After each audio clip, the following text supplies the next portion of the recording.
Breaking news ఆపదలో ఉన్న వాళ్లకు అందాల్సిన సీఎంఆర్ఎఫ్ నిధులను పక్కదారి పట్టించే ప్రయత్నం చేసిన ఇద్దరిని అరెస్ట్ చేసింది తెలంగాణ సిఐడి. ఆర్ఎంపీ డాక్టర్ గొట్టిగిరి, నవీన హాస్పిటల్ సూపర్వైజర్ సైతిరెడ్డిని లోపలేశారు. నల్గొండలోని అమ్మ ఆసుపత్రి, మిర్యాలగూడలోని నవీన హాస్పిటల్ పేరుతో నకిలీ బిల్లులు నిందితులు సబ్మిట్ చేశారు. నల్గొండ జిల్లా నుంచి 19 నకిలీ అప్లికేషన్లు నిందితులు పెట్టినట్లు తేలింది. నకిలీ మెడికల్ బిల్లులు, రబ్బర్ స్టాంపులతో సీఎంఆర్ఎఫ్ డబ్బులు కొట్టేసే ప్రయత్నం చేశారు. సీఎంఆర్ఎఫ్ నిధుల గోల్మాల్ పై ఇప్పటికీ 6 కేసులు నమోదయ్యాయి.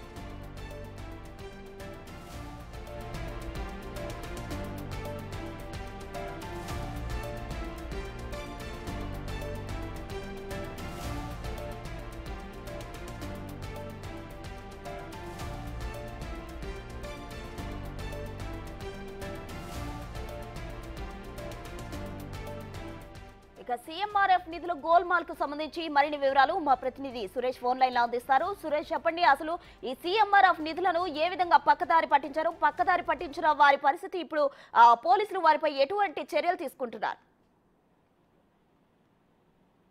సీఎం రిలీఫ్ ఫండ్ కి సంబంధించి నకిలీ బిల్లులు సబ్మిట్ చేసి నిధులు కొట్టేసే ప్రయత్నం చేశారని చెప్పేసి కూడా సీఎంఆర్ఎఫ్ అధికారులు గతంలో గుర్తించడం జరిగింది. దీనిపైనే సిసిఎస్ పోలీసులకు ఫిర్యాదు చేశారు. కానీ రాష్ట్ర వ్యాప్తంగా అనేక హాస్పిటళ్లకు సంబంధించి కేసులు ఉండడంతోనే ఈ కేసును సిఐడికి బదిలీ చేయడంతోనే తెలంగాణ వ్యాప్తంగా 6 కేసులు నమోదు చేసింది సిఐడి. అందులో భాగంగా నల్గొండ జిల్లాలో 2 హాస్పిటళ్లను గుర్తించి అక్కడ 2 నిందితులను అరెస్ట్ చేసి ఈ రోజు రిమాండ్కి తరలించడం జరిగింది. వీరు మొత్తం 19 అప్లికేషన్లు చేసినట్టు సిఐడి అధికారులు గుర్తించారు. నకిలీ బిల్లులతో పాటు నకిలీ రబ్బర్ స్టాంపులు అవిధంగా తయారు చేసి పేషెంట్ లేకుండానే వైద్యం చేసి దానికి సంబంధించిన బిల్స్, రిపోర్ట్స్ మొత్తం సీఎంఆర్ఎఫ్ కు సంబంధించి ఫైల్ చేయాల్సినటువంటి పేపర్స్ అన్నిటిని కూడా తయారు చేసి సబ్మిట్ చేసినట్టు గుర్తించడం జరిగింది.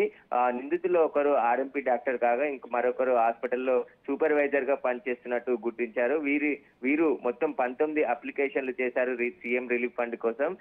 వీరికి సంబంధించి వీరి వెనకాల ఇంకా ఎవరైనా ఉన్నారనే దానిపైన ప్రస్తుతం దర్యాప్తు కొనసాగుతుంది. మిగతా జిల్లాల వ్యాప్తంగా కూడా హాస్పిటల్ల పేరుతోని నకిలీ బిల్స్ ని సబ్మిట్ చేసిన ముఠా సభ్యుల కోసం విచారణ కొనసాగుతుంది. ఎవరైతే సీఎం రిలీఫ్ ఫండ్ కి సంబంధించిన అధికారులు అనుమానం రావడంతో ఈ బిల్లుల పైన విచారణ జరిపి చర్యలు తీసుకోవాలని చెప్పేసి కూడా ఫిర్యాదు చేయడంతోనే సిఐడి ఇప్పుడు దర్యాప్తు చేస్తుంది. మరిన్ని అరెస్టులు ఈ కేసులో ఇంకా అరెస్ట్ అయ్యే అవకాశం కనబడుతుంది. ప్రశ్న రైట్ సురేష్, థ్యాంక్ యూ.